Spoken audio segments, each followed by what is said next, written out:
Good morning, students. Today we discuss the section water is superior to other solvents. Water is superior to other solvents as it helps the solute to fragment into molecules or radicals. A water molecule is electrically neutral.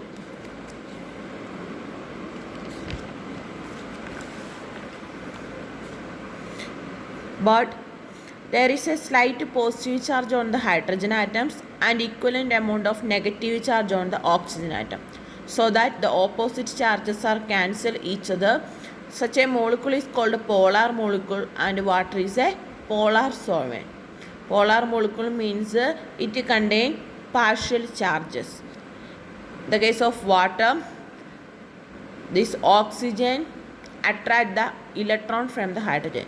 So the hydrogen partially loses electron, so they have a positive charge, and oxygen attract electron towards itself, so it have a partial negative charge.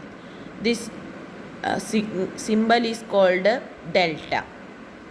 So this hydrogen have a one partial positive charge, and the hydrogen have another partial positive charge. Oxygen have a two partial negative charge. The total charge is cancelled because both are equal.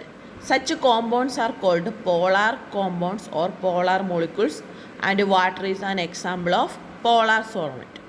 Due to the polarity, the water molecule experiences a Coulomb attraction for polar solutes, including those containing radicals. Coulomb attraction means the electrostatic force of attraction. When such a solute is stirred in water, the water molecule cling onto the solute molecule or radical and take them away in a cage-like structure, and the solute seems to be disappear. Simply means if solute particle added to the water, the solute particle fragment into corresponding radicals, and it moving to the intermolecular space of water molecule. That is why the solute particles completely dissolve in solvent particle. Then next section is radicals. All salts are made up of radicals. Example, sodium chloride is made up of sodium and chloride radical.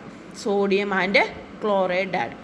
Sodium having symbol Na plus, chlorine have symbol Ca minus 1.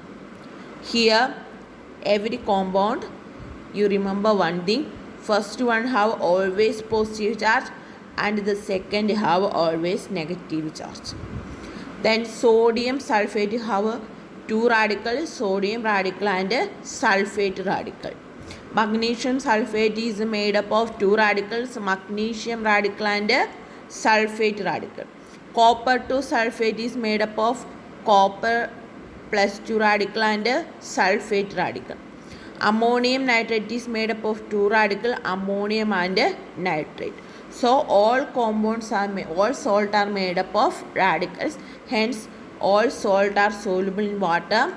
That is why the sea is the vast store of salt. Also, a large number of bases are soluble in water. They are also made up of radicals. Example for bases are sodium hydroxide, potassium hydroxide, calcium hydroxide and ammonium hydroxide. Base, simply bases gives a OH minus sign. Bases contain OH minus sign. So simple examples are sodium hydroxide, potassium hydroxide, calcium hydroxide, ammonium hydroxide. Every bases is soluble in water, so all these are made up of radical. This contain two radicals, sodium and hydroxide. Potassium hydroxide contain two radicals, potassium and hydroxide. Calcium hydroxide contain two radicals, calcium and hydroxide. And also the acids. Acids are also polar compounds. Acid means which gives H plus ion. Hydrochloric acid, nitric acid, sulfuric acid, phosphoric acid. All these contain H plus ion. These are also polar compounds and soluble in water. Apart from this, the bigger compounds like organic compound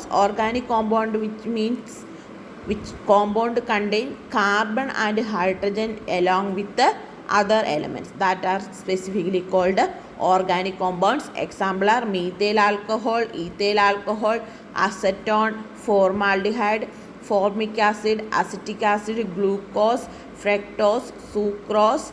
All are soluble in water and they all are called polar compounds. Organic compounds means which contain carbon and hydrogen along with the other elements. So the polar compounds are dissolved in water. Polar compounds includes salt, acids, bases, organic compounds. Next section is solution, suspension and colloids. We discuss in the next class. Thank you.